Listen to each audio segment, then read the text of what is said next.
Claro que eu sou contra essa questão de você descaracterizar um discurso por meio do xingamento. Eu entendo, tenho a lucidez de que nas pessoas que seguem o candidato Bolsonaro existem pessoas que têm esse tipo de comportamento, eu repudio. Agora, é preciso salientar também que isso é consequência já de uma descaracterização de qualquer discurso que seja contrário à esquerda. Porque a esquerda xinga de fascista todo aquele que não se comporta dentro da sua pauta. E isso é você calar um discurso. E as pessoas estão tanto quanto saturadas disso. Se você não compra a pauta feminista do aborto, se você não compra a pauta que apoia o ex-presidente Lula, que acha que ele está preso injustamente, se você não acompanha todas essas pautas ideológicas, então você quase que imediatamente é chamado de fascista. Se você, por exemplo, é a favor da escola sem partido, você é chamado de fascista. Então, o uso desse termo de uma maneira completamente irresponsável tem efetivamente calado discursos que são discursos razoáveis. Por exemplo, o meu discurso ele não é um discurso autoritário, ele não é um discurso fascista, ele não é um discurso que se encaixe em nenhum desses perfis autoritários. É simplesmente um discurso que vai contra o apoio, a apologia de uma visão de mundo que é completamente ideológica e que tem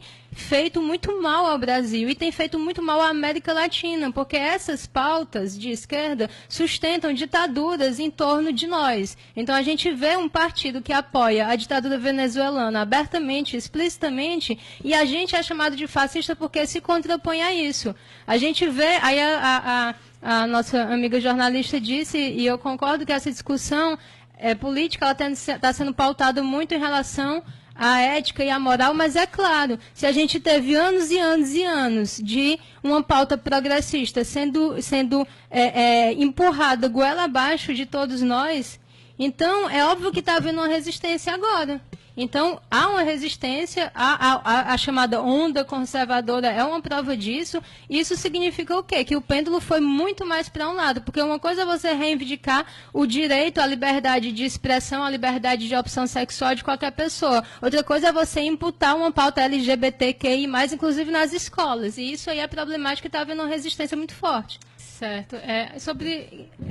Eu percebo que há uma grande tensão, mas eu percebo também que as pessoas que estão nesse espectro ideológico da esquerda não fazem nenhuma meia-culpa. O que eu tenho tentado mostrar é que essa exaltação de ânimo, ela tem muito a ver com o fato de não haver uma meia-culpa em relação à postura da esquerda. Então, assim, não se faz uma meia-culpa em relação ao apoio que a esquerda faz em relação à Venezuela.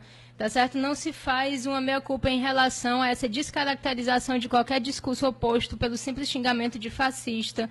Não se faz uma meia-culpa em relação ao exagero das pautas progressistas que se descaracterizam. Porque uma coisa é você lutar pela igualdade de gênero, pela igualdade perante a lei, pelo respeito às diferenças de opção sexual. Outra coisa é você fazer uma manifestação LGBTQI, mais o quê, e começar a depreciar imagens religiosas, a começar a debochar da crença alheia, a jogar imagens e fazer manifestações em frente a catedrais com pelado. Então, tudo isso é um exagero que tem provocado uma repulsa. Por isso que eu digo, é preciso considerar a realidade que se manifestou agora nas pesquisas. Houve um movimento, ele não, certo? E houve uma resposta. Qual foi a resposta? O candidato cresceu. Por que ele cresceu? Porque as pessoas não estão mais engolindo esse tipo de coisa, que quer encaixar determinadas visões em uma pauta específica ideológica. Então, se você é negro, você tem que ser de esquerda, porque só a esquerda luta pelos negros. Se você é homossexual, você tem que ser de esquerda, porque só a esquerda luta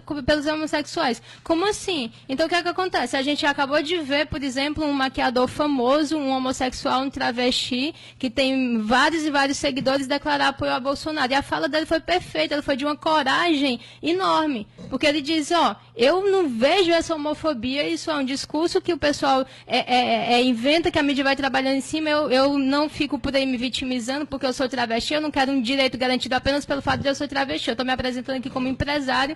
Então ele teve muitas visualizações. Você tem um vereador que é liberal, que é o Fernando Holliday, que ele é negro, ele é homossexual e ele é contra todo esse tipo de pauta. Todo esse tipo de pauta que vitimiza, que quer fazer valer um direito simplesmente pelo fato da pessoa ser negra, simplesmente pelo fato de ser gay. Então você tem que encarar isso para poder o próprio discurso político ele se aplainar um pouco, porque se a esquerda continuar ofendendo, dizendo que qualquer pessoa é fascista quando a pessoa sabe que não é, porque, por exemplo, um liberal ele quer menos Estado, o fascismo quer tudo no Estado, tudo pelo Estado. Então é uma coisa tão absurda você chamar um liberal de fascista e as pessoas fazem isso à torta e à direito.